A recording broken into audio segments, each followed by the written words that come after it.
What today can the government do to your phone and your laptop, the phone and laptop of any American? What's the extent of the government's reach if they're determined to reach into your life?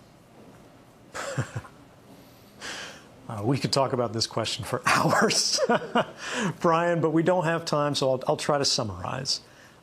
Hacking has increasingly become what governments consider a legitimate investigative tool. They use the same methods and techniques as criminal hackers.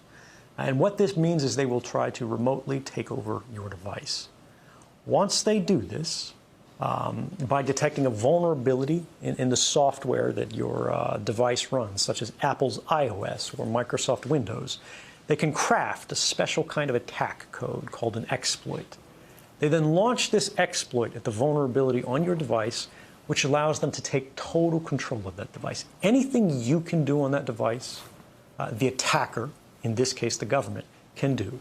They can read your email, they can collect every document, they can look at your contact book, they can turn the location services on, they can see anything that is on that phone instantly and send it back home to the mothership. They can do the same with laptops.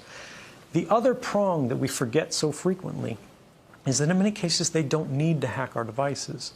They can simply ask Google for a copy of our email box because Google saves a copy of that. Everything that you ever typed into that search box, Google has a copy of.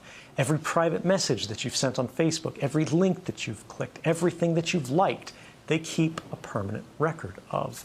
And all of these things are available not just to these companies, but to our governments as they are increasingly deputized as sort of miniature arms of government.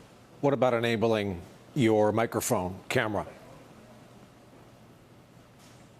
If you can do it, they can do it. It is trivial to remotely turn on your microphone or to activate your camera so long as you have systems level access. If you had hacked someone's device remotely, anything they can do, you can do. They can look up your nose, right? They can record what's in the room. The screen may be off as it's sitting on your desk, but the device is talking all of the time. The question we have to ask is, who is it talking to?